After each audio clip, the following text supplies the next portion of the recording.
Good morning बच्चों, कैसे हैं आप सब? अच्छे से हैं। चलिए आगे चलते हैं। +2 कॉमर्स में जो अकाउंटेंसी सब्जेक्ट है उसमें हमारा टॉपिक चल रहा है इशू ऑफ शेयर्स चैप्टर जो है, और अभी तक हमने इसका थ्योरेटिकल पार्ट किया। अब थोड़ा सा न्यूमेरिकल की भी तरफ चलते हैं। देखिए क्या होता है,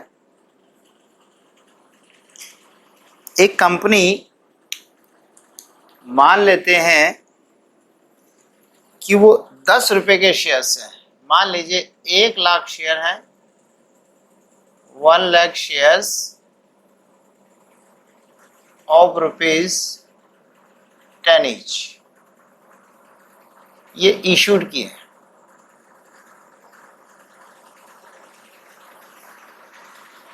और पहले क्वेश्चन को हम इशूड एंड सब्सक्राइब कर देते हैं। एंड सब्सक्राइब मतलब कंपनी ने 1,00,000 शेयर 10-10 रुपए के शेयर इशू करे और लोगों ने 1,00,000 शेयर ही खरीद लिए। एक भी ज्यादा नहीं, एक भी कम नहीं। फिर धीरे धीरे क्वेश्चंस करते जाएंगे। इस चैप्टर में बेटे आपके मन में बहुत सारे सवाल पैदा होंगे, सर ऐसा हो तो, ऐसा हो तो। आप एक काम कीजिएगा, 1-2 पेजेस प्रॉब्लम्स के बना लीजिए। जो चैप्टर देखते जाए, जो वीडियो देखते जाए, जैसे अभी ये जो भी लेक्चर है, इस लेक्चर का नाम लिखकर कि चैप्टर ये है, पार्ट ये है और मेरे पॉइंट्स ये है, क्वेश्चन लिखते रहो। जब आपका टॉपिक फिनिश होगा या फिनिश के नज़दीक पहुंच जाएगा, आपके लगभग मेरे हिसाब से तो 90% क्वेश्चंस का जवाब आपको मिल जाएगा। कोई 5-10% के मैं कहता नहीं, ज़्यादातर आपके अपने आप क्रॉस हो जाएंगे, यस आज मेरा क्वेश्चन का जवाब मिल गया। क्योंकि एकदम नहीं बन सकता, धीरे धीरे करके ही चलेगा। ठीक है, तो देखिए 1,00,000 शेयर हैं और 10 रुपए का एक है, तो कितने रुपए मिलेंगे? 10 लाख रुपए। ठीक है, आप इसकी राशि पे मत जाइएगा, ये 10 लाख कम है, 10 लाख ज्यादा, इसको आप 10 करोड़ बना लो, 10,000 करोड़ बना लो, वो बस क्वांटिटी का फर्क है, मेथड तो वही रहेगा। जब कंपनी 10 लाख रुपए मांगेगी तो वो इकट्ठे तो मांगेगी नहीं। कैसे मांगेगी? इसको टुकड़ों में मांगेगी। ठीक है, तो टुकड़ों में कैसे मांगती है? पहले 2 रुपए या 3 लगा लीजिए, पहले 3 मांग लिए, फिर 2 मांग लिए, फिर 3 मांग लिए, फिर 2 मांग लिए, ऐसे करके कुछ पार्ट्स में मांगती है। ठीक है, ये सब एग्जाम्पल। तो टोटल कितने हो गए? 10 रुपए। हर जो मांगे गए हैं उसके बीच में 1 महीने का गैप तो चाहिए, और उसके बाद उसको पैसे भरने का भी 14 दिन का समय चाहिए। यानी जब भी उसे आप इन्फॉर्म करेंगे तो एक तो इनके बीच में 1 महीने का गैप रखो, कम से कम 2 भी रख सकते हैं, 3 भी रख सकते हैं, पर एक तो रखे। और बीच में जब भी आप मांगेंगे पैसे तो कम से कम 14 दिन का उसे समय दीजिए, ताकि वो अपना बंदोबस्त कर ले पैसे का। अब जैसे मान लीजिए कोई मुझे कहे कल आपने बिल भरना है, तो एक दिन में तो नहीं होता, लेकिन अगर वो बिल वाले हमें टाइम देते जी 4 दिन में आप बिल भर दीजिएगा, 10 दिन में भर दीजिएगा, तो हम अपनी व्यवस्था कर सकते हैं। चलिए, ये सारा का सारा 10 रुपये है जो शेयर्स का है। इस पैसे से जो बनेगा उसे शेयर कैपिटल कहेंगे। जो 10-10 रुपये है वो तो एक शेयर की अमाउंट है, लेकिन जिस इन सारी को मिलाकर 1,00,000 शेयर्स का 10 रुपये से गुणा करेंगे तो 10 लाख रुपए क्या कहलाएगी? शेयर कैपिटल, अंश पूंजी। तो ये क्या है? ये अंश पूंजी के ही हिस्से हैं। जैसे कि हमारे शहर हिसार से दिल्ली मान लेते हैं कि 160 किलोमीटर है, तो हर किलोमीटर पर एक माइलस्टोन लगा रहता है, होते ना। और यहां पर तो लिखा होगा 160 किलोमीटर दिल्ली, फिर होगा 159, फिर होगा 158, ऐसे करते करते करते करते 20 भी होगा, फिर 10 भी होगा, 5 भी होगा, लास्ट में 0 भी आ जाएगा, है कि? देखिए, अगर इसकी बजाय ये जो किलोमीटर के स्टोन है, अगर इन पे ये लिखा हो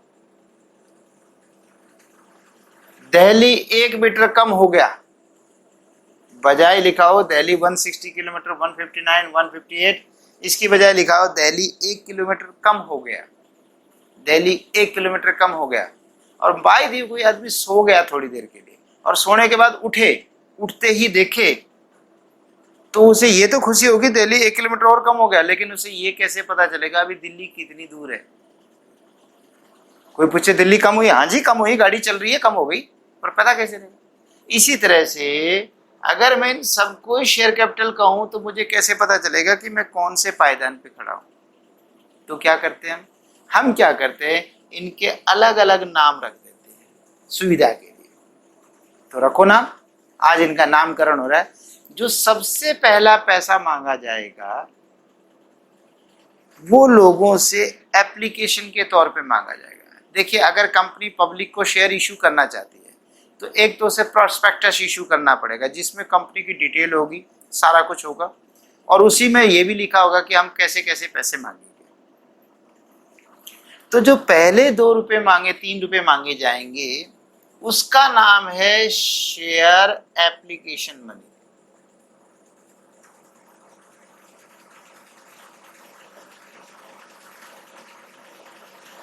क्या नाम है इसका? Share application money. ये पैसा कब मिलता है? ये एप्लीकेशन के टाइम पर मिलता है। एक और बताऊं, कंपनी नगद पैसा तो लेती नहीं, एक बैंक अकाउंट का नाम दे देगी। सब लोग जो जिस शहर में रह रहा है, चाहे विदेशों में रह रहे हैं, जिसको शेयर खरीदने है उसमें डेट लिखी होती है, क्लोजिंग डेट ये है, उससे पहले पैसा जमा कराना होगा बैंकों में। और कंपनी भी उस पैसे को नहीं निकाल सकती जब तक कि वो पैसा लक्ष्मण रेखा को क्रॉस ना कर जाए। लक्ष्मण रेखा पेपर में नहीं लिखना, उसका सही वर्ड क्या है? मिनिमम सब्सक्रिप्शन, न्यूनतम अभिदान राशि। जब तक वो न्यूनतम अभिदान राशि ना मिल जाए उससे पहले कंपनी उस पैसे को हाथ भी नहीं लगा सकती। ठीक है, चलिए।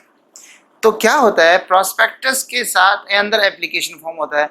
वो एप्लीकेशन फॉर्म भरेंगे लोग, उसमें लिखेंगे अपना नाम, एड्रेस वगैरह वगैरह, जो कुछ भी डिटेल्स मांगी गई है, बैंक अकाउंट की डिटेल वगैरह जो भी है, पैन नंबर से हो गया, और साथ में कितने शेयर खरीदना चाहते हैं।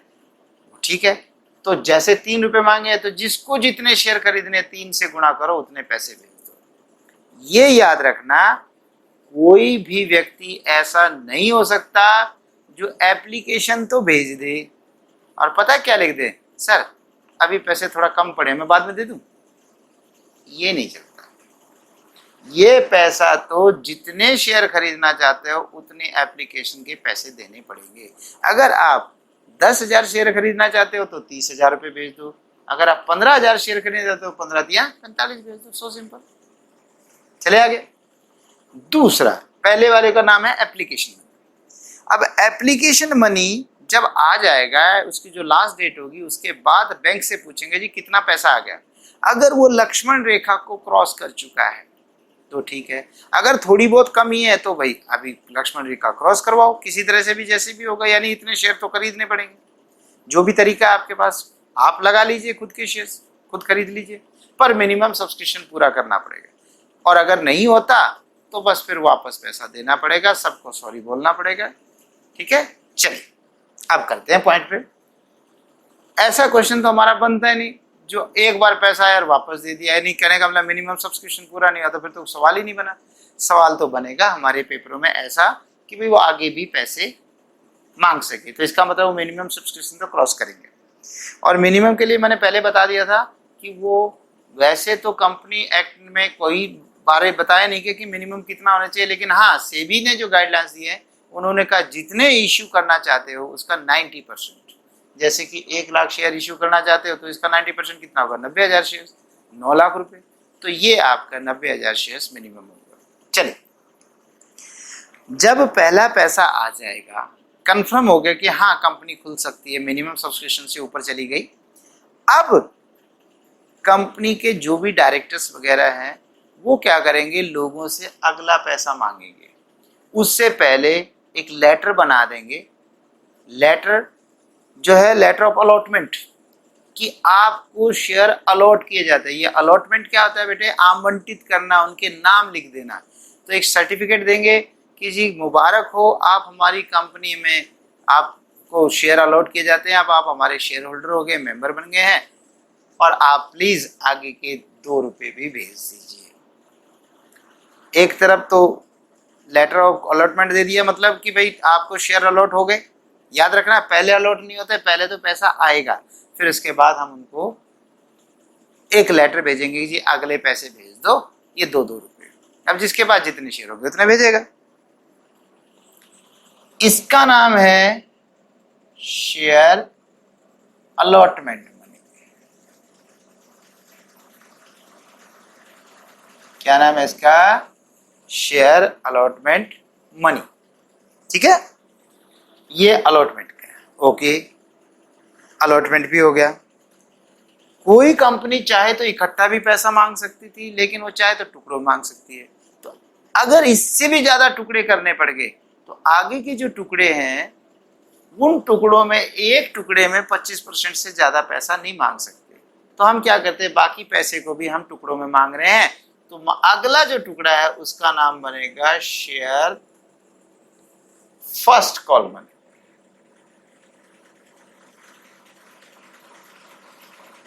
क्या कहेंगे इसको? Share first call money. ये कॉल का पैसा कहलाएगा। अच्छा, फिर आगे और मांगोगे 2 रुपए कुछ महीने के बाद, तो उसका नाम होगा शेयर सेकंड कॉल मनी। क्या कहेंगे इसको? Share second call money. ठीक है बेटे, लेकिन अगर मैं सेकंड लिखता हूं कि भाई आप सेकंड कॉल दे दीजिए, तो ऐसा लगता है कि शायद थर्ड कॉल भी हो, शायद फोर्थ भी हो। तो अगर इसके बाद कोई और कॉल नहीं है तो आप इसको फाइनल कॉल कह सकते हो कि शेयर फाइनल कॉल। लेकिन अगर मैं सिर्फ फाइनल लिखूं तो ये तो पता चल गया भाई ये फाइनल कॉल है। जैसे मैं किसी को कहूं ये मैं आपको फाइनल मौका दे रहा हूं, लास्ट मौका दे रहा हूं, तो इससे ये कैसे पता चलेगा मैंने आपको कितने मौके दिए हैं? 1 दिया है, 2 दिया है, 3 दिया है कि नहीं? और मैं कहूं ये चौथा मौका दे रहा हूं, तो ये भी तय नहीं है कि ये सिर्फ चौथा ही है, 5वां भी हो सकता है। तो देखिए, जब लास्ट वाला होता है तो उसको कहते हैं second and final call money. अब समझ में आया? सेकंड भी लिखा एंड फाइनल भी लिखा। क्यों लिखा?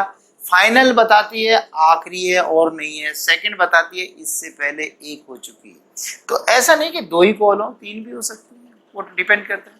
ठीक है, चलिए ये होगा। तो अब इसका देखिए, अब अलग अलग स्टेप। अगर मैं कहूं भाई अभी एप्लीकेशन मनी आया, तो इसका मतलब मैं यहाँ खड़ा हूँ। भाई अलॉटमेंट आया, यहाँ खड़ा हूँ। फर्स्ट कॉल आया, यहाँ खड़ा हूँ। सेकंड एंड फाइनल कॉल आ गया, यहाँ खड़ा हूँ। अब क्लियर हो गया? तो यही जो मैंने किलोमीटर का बताया था वही यहाँ समझा दिया। ठीक है, अब हम क्वेश्चन करते हैं स्टार्ट। हमें बनानी है जर्नल एंट्रीज। जर्नल एंट्रीज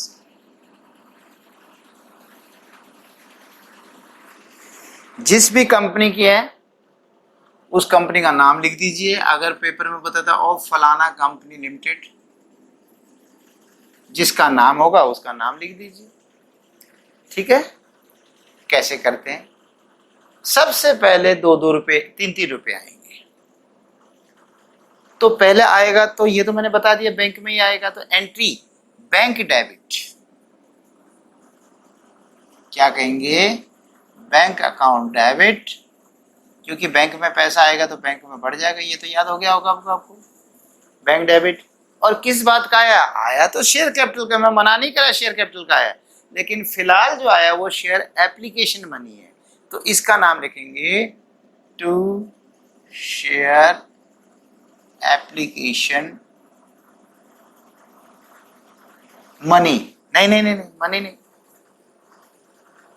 इसका नाम अगर शेयर एप्लीकेशन अकाउंट। वैसे मनी है लेकिन नाम इसका अकाउंट रहेगा, और यहां लिखेंगे शेयर एप्लीकेशन मनी। आगे ना मनी रिसीव्ड ऑन कितने शेयर्स? अब वो आपको लिखने पड़ेंगे। मैं पहला सवाल कर रहा हूं कि 1 ही लाख शेयर हैं, तो इसलिए on 1 lakh shares at the rate, किस भाव से आएगा, 10 के 10? नहीं भाई, अभी तो 3-3 रुपए आएंगे। At the rate of 3, at the rate of ₹3 पर शेयर, ₹3 पर शेयर।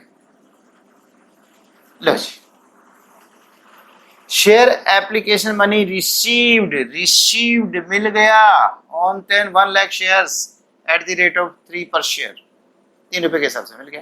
तो कितने रुपए आएंगे, 3 लाख रुपए। तो यहां पर मैं 3 लाख रुपए लिख और 3 लाख। लो जी, खत्म। एंट्री नंबर होगी 1, फिर एंट्री होगी 2।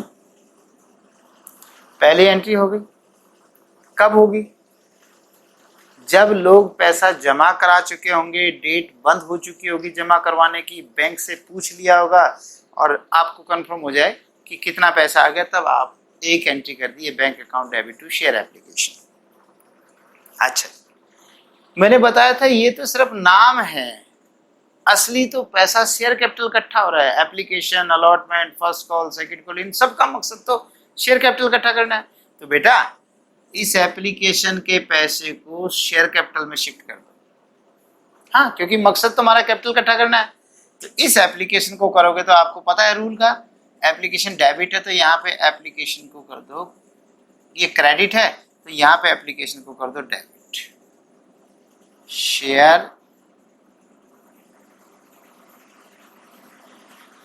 एप्लीकेशन, बड़ा कर दे थोड़ा सा, application account, share application account debit. ठीक है, एप्लीकेशन अकाउंट डेबिट। जो चीज क्रेडिट थी वो डेबिट होने से कट गई, यदि पूरी की पूरी रकम उतनी करी जाए तो। लो जी, खत्म हो गया। जो 3 लाख ये था, ये क्रेडिट था और ये डेबिट हो गया, खत्म। क्या खत्म, एप्लीकेशन खत्म।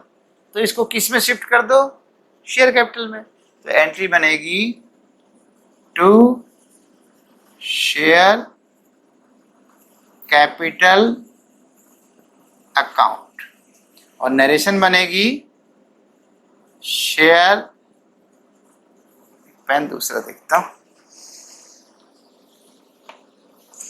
मुझे दिख नहीं रहा पेन यहां पर, ये रहा, शेयर एप्लीकेशन मनी ट्रांसफर्ड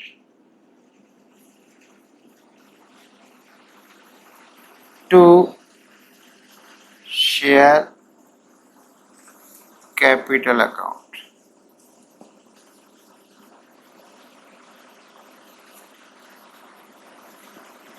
लो जी, share application money transferred to share capital account. तो 3 लाख रुपीज यहां से, नरेशन खत्म, भाई एंट्री पूरी हो गई।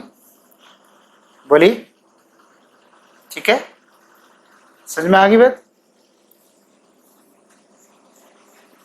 थर्ड, अब आपकी जो एंट्री होगी, पहली एंट्री किस बात की थी, एप्लीकेशन मनी आने की, फिर मनी को ट्रांसफर करने की, हो गई। अब अलॉटमेंट मनी आने की और फिर अलॉटमेंट मनी को ट्रांसफर करने की, यही तो तरीका चलेगा।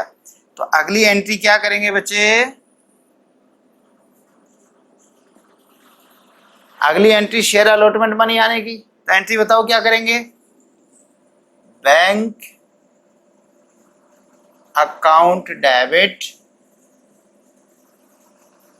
To share allotment account.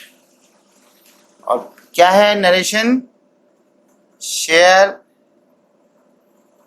Allotment money received on 1 lakh shares at the rate of 2 each। लो जी, तो कितना रुपया हो गया? 2 लाख। ठीक है, ठीक है बच्चों, 2 लाख। अब अगली एंट्री बताओ बेटे, क्या करेंगे? फिर वो जो ट्रांसफर करने की, जो शेयर अलॉटमेंट क्रेडिट है, अलॉटमेंट को क्या करेंगे? डेबिट, है ना? जो क्रेडिट है डेबिट, जैसे पहले एप्लीकेशन क्रेडिट थी, एप्लीकेशन डेबिट, तो क्या करें? Share allotment account debit to share capital account. और नरेशन क्या बनेगी? Share allotment money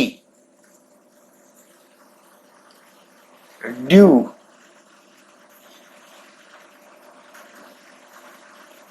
on 1 lakh shares at the rate of 2 each। तो ही था ना? तो हाँ बेटे, क्या कह रहे हो? दिक्कत आ रही है? क्या दिक्कत आ रही है बताओ? अच्छा अच्छा अच्छा, ठीक है बेटे। हाँ, वो बच्चा कह रहा है, कहता है सर ये क्या करा आपने? एंट्री नंबर 1 और 2 के बाद तीसरी यहां लिखनी थी, आपने यहां लिख दी, और फिर चौथी नीचे लिखनी थी तो चौथी ऊपर लिख दी, यानी मैंने उल्टी कर दी। हाँ हाँ हाँ हाँ, ये थोड़ी सी मैंने गड़बड़ करी है, जानबूझ कर करी है। चलिए बताता, नया नया सेशन, और एक प्रिंसिपल से पूछा गया आपके स्कूल में हर महीने कितनी फीस आ जाएगी बच्चों से? क्या प्रिंसिपल जवाब दे सकते हैं इतनी आएगी? जब बच्चों ने एडमिशन ही नहीं लिया तो कैसे कहेंगे कितनी आएगी? हो सकता है बच्चे ज्यादा एडमिशन ले जाएं तो ज्यादा आएगी, हो सकता है कि पिछले साल से कम बच्चे आए तो कम होगी। तो प्रिंसिपल क्या जवाब देंगे? भाई अभी मैं कैसे बताऊं, अभी तो एडमिशन का टाइम है, जब एडमिशन हो जाएंगे 1-2 महीने में फिर आपको बता सकता हूँ कितने आएंगे। ओके, अब एडमिशन हो गए, अब उसके बाद जैसे 2-3 महीने बाद जो भी होता है, तब कोई पूछे प्रिंसिपल से कितने पैसे आ जाएंगे, तो प्रिंसिपल कह सकता है कि भाई मेरे स्कूल में 1000 बच्चे हैं, एक बच्चा 1000 रुपये देता है, या मान लीजिए 5 ही रुपये देता है तो 5000 रुपये हो गए, और 1000 रुपये देता है तो वो 1 लाख रुपये हो गए। वो जैसे भी सिस्टम हो, यानी हम वो बता सकता है कि इतने पैसे आ जाएंगे हर महीने। क्या गारंटीड है इतने आएंगे? ये तो पक्का नहीं है, नहीं आएंगे, क्योंकि हो सकता है एक आधा ऐसा बच्चा भी हो जो फीस ही ना दे, जो स्कूल ही छोड़ के चला जाए। मान लीजिए किसी की बीच में जॉब लग गई, या किसी के पेरेंट्स की ट्रांसफर होगी, हो सकता है वो बीच में आगे छोड़ दे, पढ़ाई से उसने मन मोड़ लिया। तो ये पता है कि ज्यादा से ज्यादा इतने आएंगे, लेकिन उससे कम भी आ सकते। चल अब देखो, पहली बार इस कंपनी के डायरेक्टर से कोई पूछे बताओ जी कितने रुपए आएंगे शेयर्स के, तो वो कैसे बताएगा कितने आएंगे? वो तो आने के बाद बता सकता है कितने आएंगे। इसलिए पहली बार तो वेट करो कितने लोग हमारे शेयर्स खरीदते हैं। पहला सवाल मैंने ऐसा सिंपल बनाया, इशूड एंड सब्सक्राइब्ड इक्वल है, 1 ही लाख इशू करे, 1 ही लाख सब्सक्राइब किए, और मैंने कहा था तुम्हारे मन में बहुत सारे सवाल निकलेंगे, तो मन में लिख लो कि सर अगर 1 लाख से ज्यादा शेयर्स आए, 1 लाख से कम आए, तो मैंने कहा ना सबके जवाब मिलेंगे, लेकिन वो समय के अनुसार है। मैं पजल हो जाऊंगा इतने जवाब देने में, लेकिन विश्वास करो जब मैंने सवाल उठा दिया तो कहीं ना कहीं आपको जवाब मिल जाएगा। ठीक है, और लिख लेना कॉपी में, और नहीं समझ में आए तो लास्ट में आप मुझे व्हाट्सएप कर देना कि सर इनके जवाब दे दीजिए। चलिए, तो पहली बार मुझे पता है कि मुझे वेट करना पड़ेगा बैंक का कि कितने लोग मेरे मेंबर बनेंगे। अच्छा जी, लोग 1 लाख लोगों ने ही शेयर खरीदे हैं, तो अब मुझे आगे नहीं पता कि कितने पैसे आएंगे। अब 1 लाख गुना 2, 1 लाख गुना 3, 1 लाख गुना 2, ये तो मुझे पता है। अगर 90,000 लोग शेयर खरीदते, 90,000 शेयर, तो 90,000 गुना 3, 90,000 गुना 2, 90,000 गुना 3, यही होता है। तो इसलिए पहली बार तो वेट करना पड़ता है, तब ट्रांसफर करते हैं। अब आइंदा अलॉटमेंट का तो मुझे पता है, जिसको मैंने एप्लीकेशन ही नहीं दी, मतलब जिसके शेयर अलॉट नहीं करे, वो बंदा मेरे को पैसे क्यों देगा? सिंपल। इसलिए आइंदा हम पहले ही ड्यू कर लेते हैं। अब इसको ड्यू कह देते हैं, मांग लेना, ड्यू कर लेना। अब ये सवाल है कि ड्यू कितना करेंगे भाई? जितने मेरे मेंबर्स हैं, 1 लाख मेंबर तो 1 लाख, 2 लाख है तो 2 लाख, या 2 तो होंगे नहीं इस क्वेश्चन में, 1 लाख से ज्यादा तो, और इससे कम हो सकते हैं।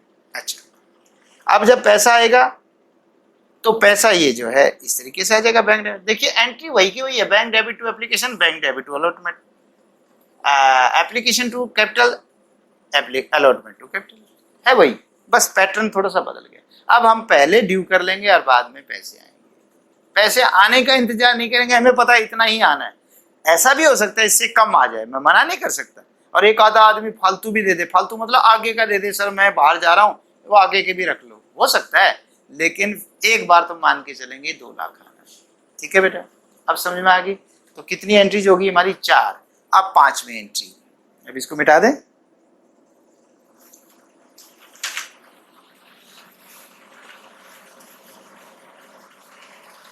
This is fifth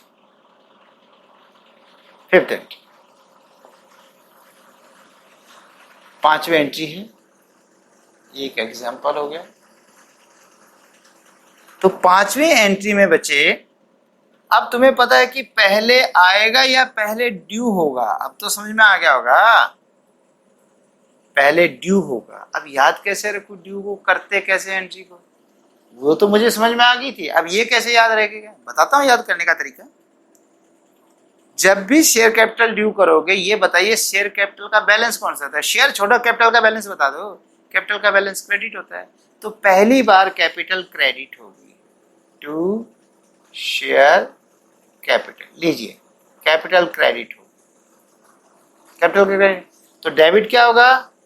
share first call account debit.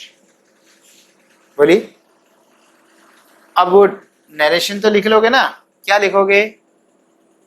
First share first call money due लिख दूं, फिर आगे से तो काम चल जाएगा अपने आप ही। Share first call money due on 1 lakh shares at the rate of 3 each, तो 3 लाख रुपए हो गए। बोलो बेटा प्लीज। अब उसके बाद पैसा आएगा तो entry bank account debit to share first call account, 3 lakh रुपए आएगा।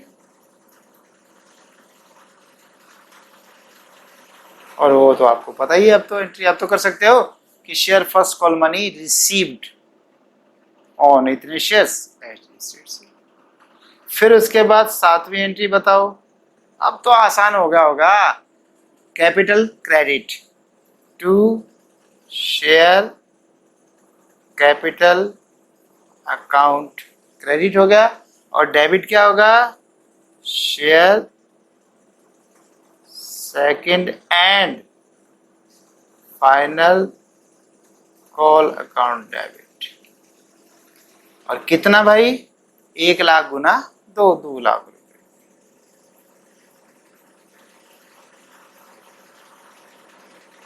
ठीक है बच्चे, अब नरेशन, अब मैं नहीं लिखूंगा, नरेशन लिखवा दी, समझा दी, इतना टाइम तो बचाएं, आगे आगे तो अब आप कर सकते हो। उसके बाद eighth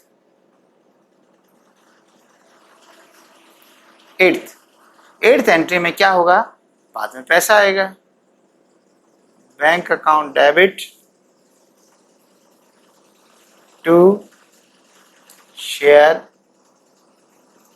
second and final call account, 2 lakh.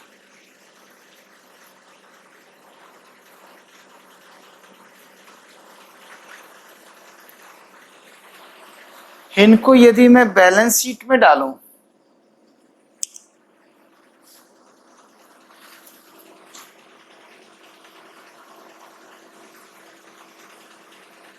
कंपनियों की बैलेंस शीट वैसे तो कैसे बनती है वर्टिकल, लेकिन एक बार मैं हॉरिजॉन्टल में आपको इक्वल करके दिखाने के लिए कोशिश कर रहा हूं कि जैसे बैलेंस शीट, हालांकि ये बनती नहीं है बैलेंस शीट, तो इसमें जैसे बैंक में पैसा, कैश एट बैंक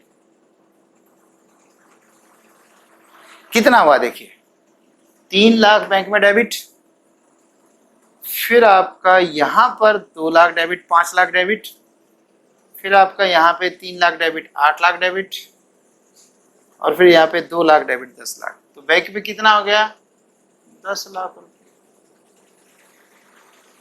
है कि नहीं। और इधर शेयर कैपिटल हो गई,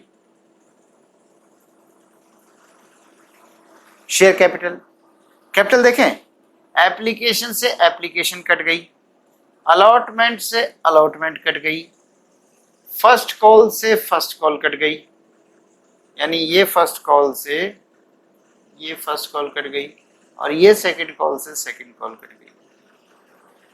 तो पहली 2 एंट्रियों में एप्लीकेशन एप्लीकेशन कट गई, तो क्या बचा, बैंक डेबिट, ओके हो गया, टू शेयर कैपिटल। तो शेयर कैपिटल क्रेडिट हुई 3 लाख, फिर यहाँ पे शेयर कैपिटल हुई है क्रेडिट 2 लाख, फिर यहाँ पे शेयर कैपिटल क्रेडिट हुए 3 लाख, और ये हुई है कैपिटल 2 लाख। तो 3 और 2 5 और 3 8 और 2 10, तो 10 लाख।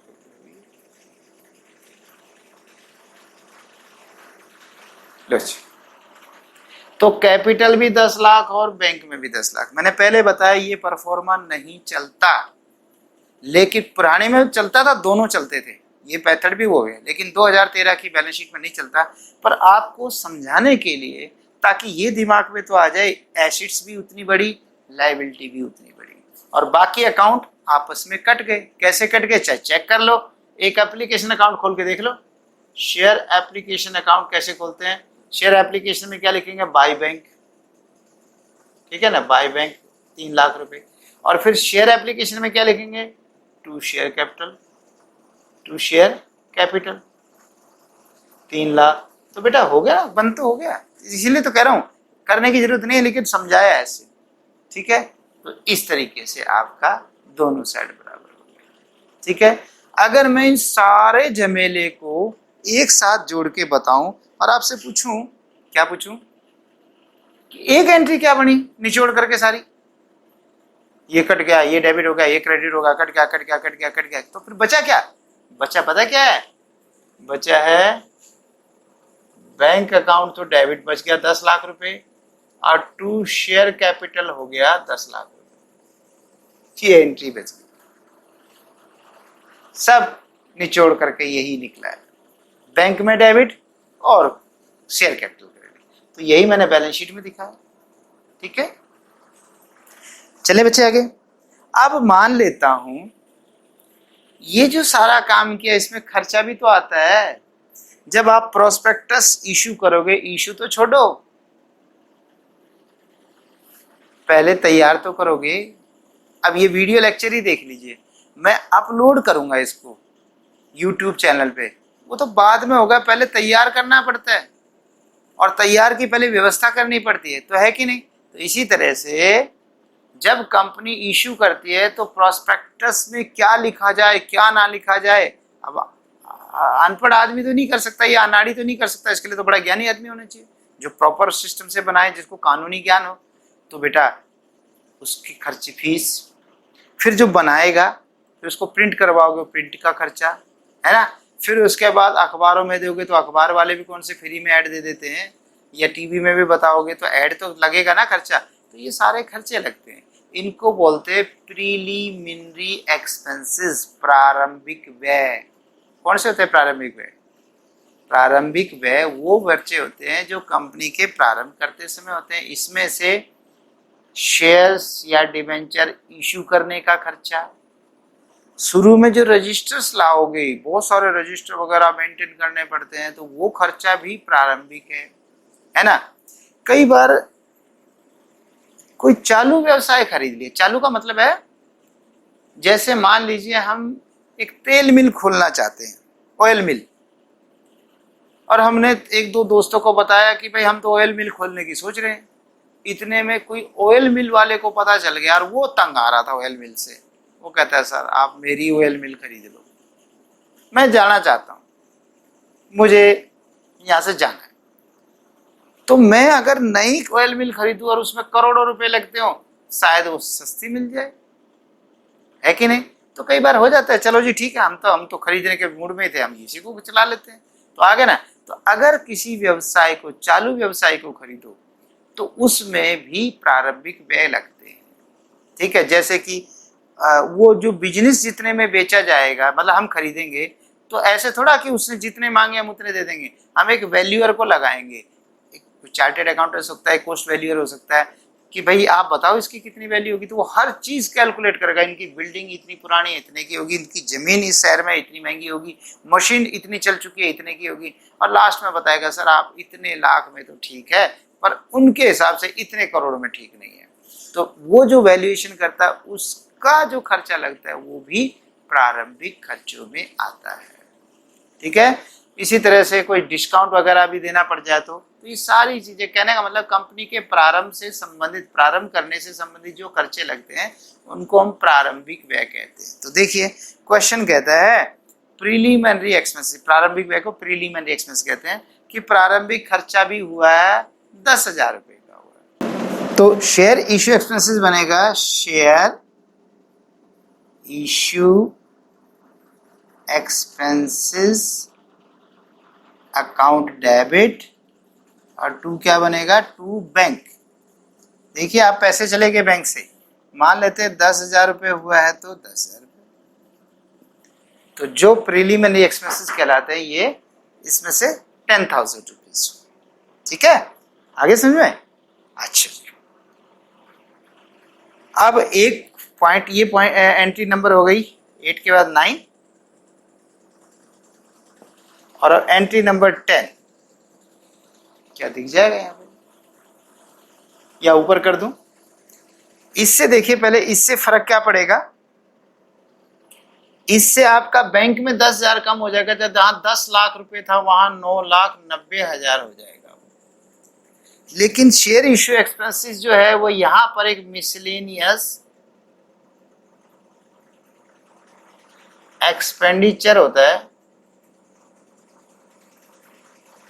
उसके अंदर आएगा शेयर इश्यू एक्सपेंसेस। कितना भाई? 10,000, ठीक है, ओके। अच्छा, यहां पर पिछला कंपनी एक्ट क्या कहता था कि ये जो 10,000 खर्चा आया वो केवल 1 वर्ष का नहीं है, इसका बेनिफिट कंपनी को जीवन काल में मिलेगा। इसलिए कंपनी क्या करती थी कि इस खर्चे को बजाय 1 साल में राइट ऑफ करने के कई वर्षों में करती थी। तो जब तक राइट ऑफ नहीं करती थी तब तक बैलेंस शीट में दिखाती थी, और उसको 10 साल में, वैसे कोई जरूरी नहीं 10, जितने साल में कहे इतने साल में धीरे धीरे राइट ऑफ करती थी। लेकिन अब कंपनी एक्ट 2013 में अकाउंटिंग स्टैंडर्ड है 26। वो क्या है? वो अकाउंटिंग स्टैंडर्ड 26 कहता है कि जो प्रारंभिक खर्चे हैं, प्रीलिमिनरी एक्सपेंसेस हैं, वो उसी वर्ष में समाप्त कर देने चाहिए। अब करेंगे कैसे? अगर आपके पास सिक्योरिटीज प्रीमियम पड़ा है, अभी आपको प्रीमियम समझ में नहीं आएगा क्योंकि इसके बाद एक क्वेश्चन आएगा प्रीमियम का, तब समझ में आएगा। फिलहाल के लिए इतना ही समझ लीजिए कि अगर आपके पास कोई लाभ पड़ा है, उस लाभ से, यानी सिक्योरिटीज प्रीमियम है, उससे आप राइट ऑफ कर सकते हैं। ना हो तो भाई फिर प्रॉफिट एंड लॉस में राइट ऑफ कर दो। तो ये हम बाद में कराएंगे, यहाँ सिर्फ बता दिया गया है, ठीक है। तो ये अकाउंटिंग स्टैंडर्ड के हिसाब से इसको राइट ऑफ कर दिया जाएगा। राइट ऑफ होता कैसे है भाई? शेयर इश्यू एक्सपेंसेस है, शेयर इश्यू एक्सपेंसेस को क्रेडिट कर दो to share issue expenses debit, sorry debit नहीं क्रेडिट हो गया, और डेबिट हो जाएगा profit and loss, profit and loss account debit. या इसको कंपनियों में statement of profit and loss लिखते हैं आजकल, statement of profit and loss account debit, और 10,000 रुपये यहाँ राइट ऑफ। ठीक है, ऐसे करके राइट ऑफ। ये आगे क्वेश्चंस में करेंगे। तो ये आपको समझा दिया है। मुझे लगता है आज का लेक्चर इसको यहीं समाप्त कर देना चाहिए। उम्मीद करता हूँ कि आपको अच्छे से समझ में आया होगा, और अगर कमी रह गई है तो बेटा दोबारा देख लीजिए। आपको अपना टाइम इन्वेस्टमेंट तो करना पड़ेगा, स्टूडेंट्स को टाइम तो जरूर लगाना पड़ेगा। इसीलिए मैं थोड़ा स्लो पढ़ा रहा हूँ ताकि आपके समझ में आ जाए। ठीक है, मेरा मकसद ही स्लो पढ़ाने का। अगर मुझे लेक्चर कंप्लीट करना होता तो मैं समय को ना देखते हुए, मतलब समय को देखते हुए बहुत जल्दी कर देता। लेकिन मुझे पता है कि जिन बच्चों को मैं पढ़ा रहा हूँ उनमें से कुछ बच्चों को ये प्रॉब्लम हो सकती है कि थोड़ा उनको स्लो लर्नर हो, धीरे धीरे उनको समझ में आता हो। बिल्कुल सही है। जैसे जब बच्चा नया गाड़ी चलाना सीखता है तो यूँ थोड़ा कि उसको कहते हैं कि ये कट मार, उसको कहते हैं बेटा पहले तो सीधी गाड़ी चला, फिर कहते हैं अच्छा चल थोड़ा सा कट मार, चौड़ा सा कर, और धीरे धीरे करके फिर बहुत छोटा कट भी आता है कि नहीं। तो ऐसे ही हम कर रहे हैं। ओके, बाय बाय, फिर मिलते हैं।